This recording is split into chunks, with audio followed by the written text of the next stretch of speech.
ರಾಜ್ಯ ಬಿಜೆಪಿಯಲ್ಲಿ ಬಣಬಡಿದಾಟ ಜೋರಾಗಿದೆ. ನಿನ್ನೆ ರಾತ್ರಿ ದೆಹಲಿಗೆ ತೆರಳಿರುವ ರಾಜ್ಯ ಬಿಜೆಪಿ ಅಧ್ಯಕ್ಷ ವಿಜೇಂದ್ರ ಇವತ್ತು ಹೈಕಮಾಂಡ್ ನಾಯಕರನ್ನು ಭೇಟಿಯಾಗಲಿದ್ದಾರೆ. ಪಕ್ಷದ ಬೆಳವಣಿಗೆ ಬಗ್ಗೆ ವರಿಷ್ಠರಿಗೆ ಮಾಹಿತಿ ನೀಡಲಿದ್ದಾರೆ.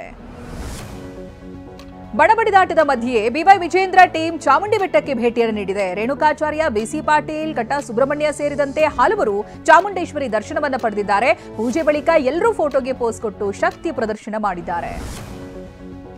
ನಮ್ಮ ಪಕ್ಷದ ಒಳಗೆ ಮತ್ತು ಹೊರಗೆ ಶತ್ರುಗಳ ಕಾಟ ಶುರುವಾಗಿದೆ ಅಂತ ಮೈಸೂರಿನಲ್ಲಿ ಮಾಜಿ ಸಚಿವ ಬಿಸಿ ಪಾಟೀಲ್ ಹೇಳಿದ್ದಾರೆ. ಶತ್ರು ಸಂಹಾರಕ್ಕಾಗಿ ಚಾಮುಂಡಿ ತಾಯಿಯಲ್ಲಿ ಪ್ರಾರ್ಥನೆ ಮಾಡಿದ್ದೇನೆ. ಯತ್ನಾಳ್ ಬೆಂಬಲಿಗರು ಇಲ್ಲದ ಒಬ್ಬ ನಾಯಕ ಅನ್ನೋದಾಗಿ ಕಿಡಿಕಾರಿದ್ದಾರೆ. ಶೀಘ್ರದಲ್ಲೇ ಯತ್ನಾಳ್ರನ್ನ ಪಕ್ಷದಿಂದ ಉಚ್ಚಾಟನೆ ಮಾಡ್ತಾರೆ ಅನ್ನೋದಾಗಿ ಮೈಸೂರಿನ ಚಾಮುಂಡಿ ಬೆಟ್ಟದಲ್ಲಿ ಮಾಜಿ ಸಚಿವ ರೇಣುಕಾಚಾರ್ಯ ಹೇಳಿದ್ದಾರೆ. ಶತ್ರುಗಳ ನಾಶ ಆಗಲೇಬೇಕು, ಅದಕ್ಕಾಗಿ ಪೂಜೆ ಮಾಡಿದ್ದೇವೆ ಅಂತ ವಾಗ್ದಾಳಿ ನಡೆಸಿದ್ದಾರೆ. ಕಲ್ಟ್ ಚಿತ್ರತಂಡದ ವಿರುದ್ಧ ಬೆಂಗಳೂರಿನ ಮಾಗಡಿ ರಸ್ತೆ ಪೊಲೀಸ್ ಠಾಣೆಯಲ್ಲಿ ಎನ್ಸಿಆರ್ ದಾಖಲಾಗಿದೆ. ಸಂತೋಷ್ ಸೋದರಿ ನೀಡಿರುವಂತಹ ದೂರನ್ನು ಆಧರಿಸಿ ಚಿತ್ರತಂಡಕ್ಕೆ ಮಂಗಳವಾರ ವಿಚಾರಣೆಗೆ ಬರುವಂತೆ ಪೊಲೀಸರು ತಿಳಿಸಿದ್ದಾರೆ. ಪಶ್ಚಿಮ ಘಟ್ಟ ಪ್ರದೇಶಗಳಲ್ಲಿ ನಕ್ಸಲ್ ಚಟುವಟಿಕೆ ಹಿನ್ನೆಲೆ ನಕ್ಸಲ್ ನಿಗ್ರಹ ಪಡೆಯಿಂದ ಕೂಂಬಿಂಗ್ ಕಾರ್ಯಾಚರಣೆ ಮುಂದುವರೆದಿದೆ. ಸುತ್ತಿನಗುಡ್ಡ ಹಾಗೆ ಕಿಗ್ಗಾ, ಕೆರೆಕಟ್ಟೆ ಅರಣ್ಯದಲ್ಲಿ ಕಳೆದ 4 ದಿನಗಳಿಂದ ಎಎನ್ಎಫ್ ಶೋಧವನ್ನು ನಡೆಸ್ತಾ ಇದೆ. ಮೈಸೂರು ಜಿಲ್ಲೆ ಟಿ ನರಸೀಪುರ ತಾಲೂಕಿನ ಬನ್ನೂರಿನಲ್ಲಿ ರಾಜ್ಯದಲ್ಲಿ ಬಾಣಂತಿಯರ ಸಾವು ಪ್ರಕರಣವನ್ನು ಖಂಡಿಸಿ ಕರ್ನಾಟಕ ರಾಜ್ಯ ರೈತ ಸಂಘ ಪ್ರತಿಭಟನೆ ನಡೆಸಿತು. ತಪ್ಪಿತಸ್ಥರ ವಿರುದ್ಧ ಸೂಕ್ತ ಕ್ರಮಕ್ಕೆ ಆಗ್ರಹಿಸಲಾಯಿತು. ಭತ್ತದ ಹುಲ್ಲು ಹೊತ್ತೊಯ್ತಾ ಇದ್ದಂತ ಟ್ರಾಕ್ಟರ್ ವಿದ್ಯುತ್ ತಂತಿಗೆ ತಗುಲಿ ಹೊತ್ತಿ ಉರಿದ ಘಟನೆ ರಾಯಚೂರು ಜಿಲ್ಲೆ ಲಿಂಗಸುಗೂರು ತಾಲೂಕಿನ ಹಿರೇಹೆಸರೂರು ಗ್ರಾಮದಲ್ಲಿ ನಿನ್ನೆ ರಾತ್ರಿ ನಡೆದಿದೆ. ಬೆಂಗಳೂರಿನ ಆನೇಕಲ್ ತಾಲೂಕಿನ ಜುಗಣಿಯ ನಿಸರ್ಗ ಲೇಔಟ್ನಲ್ಲಿ ಚಿರತೆ ಕಾಣಿಸಿಕೊಂಡಿದೆ. ಅರಣ್ಯ ಅಧಿಕಾರಿಗಳು ಕೂಡಲೇ ಸ್ಥಳಕ್ಕೆ ಆಗಮಿಸಿ ಬೋನಿಟ್ಟು ಚಿರತೆ ಸೆರೆಗೆ ಆಪರೇಷನ್ ನಡೆಸ್ತಾ ಇದ್ದಾರೆ.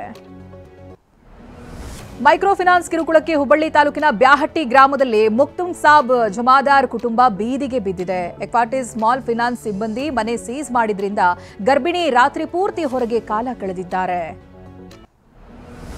ಹಣಕಾಸಿನ ವಿಚಾರಕ್ಕೆ ವ್ಯಕ್ತಿಯ ಕೊಲೆ ಮಾಡಿರುವಂತಹ ಘಟನೆ ಬೆಂಗಳೂರಿನ ಅಂದ್ರಹಳ್ಳಿಯ ಅನುಪಮಾ ಶಾಲೆ ಬಳಿ ನಡೆದಿದೆ. ಅಭಿಷೇಕ್ ಕೊಲೆಯಾಗಿದ್ದು ಕಾರ್ತಿಕ್ ಚೇತನ್ ಎಂಬ ಇಬ್ಬರನ್ನ ಬ್ಯಾಡ್ರಹಳ್ಳಿ ಪೊಲೀಸರು ಬಂಧಿಸಿದ್ದಾರೆ. ಪ್ರೀತಿಸಿ ಮದುವೆಯಾದ ಜೋಡಿಗೆ ಯುವತಿ ಪೋಷಕರು ಬೆದರಿಕೆ ಹಾಕಿರುವಂತಹ ಆರೋಪ ಹುಬ್ಬಳ್ಳಿಯ ಮೆಹಬೂಬ್ ನಗರದಲ್ಲಿ ಕೇಳಿ ಬರ್ತಾ ಇದೆ.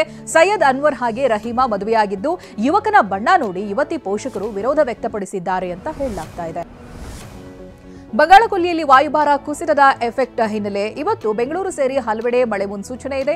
ದಕ್ಷಿಣ ಒಳ ಕರ್ನಾಟಕ, ಕೋಲಾರ, ಚಿಕ್ಕಮಗಳೂರು, ಬೆಂಗಳೂರು ಗ್ರಾಮಾಂತರ, ಬೆಂಗಳೂರು ನಗರ, ರಾಮನಗರ ಮತ್ತು ಚಾಮರಾಜನಗರ ಜಿಲ್ಲೆಗಳಲ್ಲಿ ಮಳೆಯಾಗುವಂತ ಸಾಧ್ಯತೆ ಇದೆ.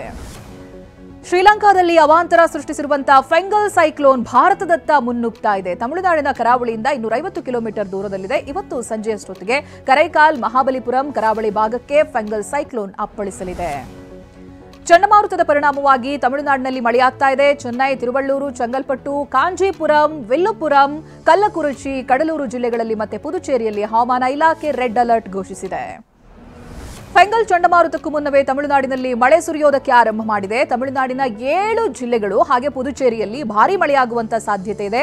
ಮುನ್ನೆಚ್ಚರಿಕೆ ಕ್ರಮವಾಗಿ ಶಾಲಾ ಕಾಲೇಜುಗಳಿಗೆ ರಜೆ ಘೋಷಣೆ ಮಾಡಲಾಗಿದೆ. ಉತ್ತರ ತಮಿಳುನಾಡು, ಪುದುಚೇರಿ ಜೊತೆಗೆ ದಕ್ಷಿಣ ಆಂಧ್ರಪ್ರದೇಶ ಕರಾವಳಿಗೂ ಫೆಂಗಲ್ ಸೈಕ್ಲೋನ್ ಎಫೆಕ್ಟ್ ತಟ್ತಾ ಇದೆ. ಈ ಭಾಗದ 4-5 ಜಿಲ್ಲೆಗಳಲ್ಲಿ ಮಳೆಯಾಗಲಿದೆ. ಮಹಾರಾಷ್ಟ್ರ ನೂತನ ಮುಖ್ಯಮಂತ್ರಿ ಆಯ್ಕೆ ಮತ್ತಷ್ಟು ವಿಳಂಬವಾಗಲಿದೆ. ಮಹಾರಾಷ್ಟ್ರ ನಿರ್ಗಮಿತ ಮುಖ್ಯಮಂತ್ರಿ ಹಾಗೆ ಶಿವಸೇನಾ ನಾಯಕ ಏಕನಾಥ್ ಶಿಂದೆ ಅನಾರೋಗ್ಯದಿಂದ ಬಳಲ್ತಾ ಇದ್ದಾರೆ.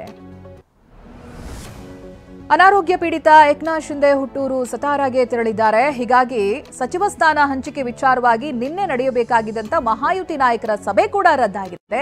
ಇವತ್ತು ಕೂಡ ಸಭೆ ನಡೆಯೋದು ಅನುಮಾನ ಅಂತ ಹೇಳಲಾಗ್ತಾ ಇದೆ.